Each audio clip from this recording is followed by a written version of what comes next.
বাচ্চার আবদার মেটাতে চলে গেলাম আমরা সেই চিড়িয়াখানাতে। ফয়েজ লেক দুইটাই একসাথে একদম লাগানো, ফয়েজ লেক এবং ফয়েজ লেক চিড়িয়াখানা।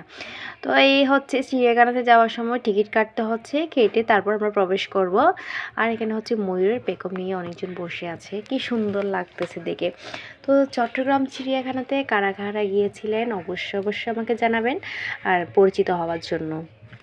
আর প্রথমে গিয়ে আমার মেয়ে তো একদম মহাখুশি হয়ে গেল যে তার ইচ্ছা পূরণ হচ্ছে। সে অনেক দিন ধরে বলল যে জুতে যাবে, অনেক কিছু দেখবে, বাঘ সিংহ দেখবে। তো তার ইচ্ছা মতো সব করলো, ঘুরলো, এখানে মানে দোলনা আছে, চললো। তো এই বাচ্চা দেখে তো অনেক আনন্দই থাকবে, এটাই স্বাভাবিক। তো এই যে দৌড়াদৌড়ি সব কিছু করতেছে। তারপর হচ্ছে স্লিপারে চড়বে, স্লিপারে চললো, যদিও বা একটু ঝামেলা কম হয়েছে তার বাবার সাথে থাকার কারণে। এই যে বাঘ মহাশয় একদম উপরের তলায় উঠে বসে আছে, যে নামানো যাচ্ছে না, তার মুড খারাপ আছে হয়তো বা।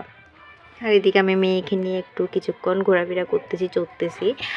আর এটা হচ্ছে কি একটা ধনেশ্বর পাখি মনে হয়, যেহেতু আমি নামটাও ভুলে গেলাম। আর এগুলা দেখে তো আমার মেয়ে খুশি। আর এদিকে সিংহ মামা বল খেলতেছে, আহা কি আনন্দ, মহা সুখে। এই যে সবচেয়ে সুন্দর পাখিটি ময়ূরই চলে আসলো। আর এদিকে বানরের কাহিনীগুলো দেখে আমার মেয়ে তো অনেক খুশি, যে বানরগুলো খাচ্ছে, দৌড়াদৌড়ি করতেছে, কলা চুরি করতেছে। এগুলো দেখে বেশ আনন্দ পেল। এরপর চলে আসার পালা সন্ধ্যার দিকে।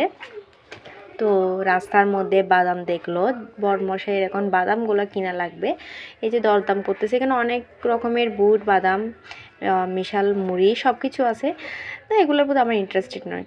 তো আমার হচ্ছে যে এই যে ফুচকা, আমি এগুলাই খাবো, তার জন্য লোভ সামলাতে না পেরে এগুলাই খেতে বসে গেলাম। এদিকে মেয়েকে হাওয়াই মিঠাই দিলাম, একটা বেলুন কিনে দিলাম, আর আমি খাচ্ছি ফুচকা। তো বরমশাইকেও দিতে চাইলাম, বরমশাই যেহেতু খাবে না তো একটাই দিলাম, বাকিটা আমি খেয়ে নিলাম। তো আমার আজকে চিড়িয়াখানার ব্লগ হচ্ছে এইটুকুতে। সে পর্যন্ত সবাই ভালো থাকবেন আর ফলো দিয়ে পাশে থাকবেন সবাই। Thank you.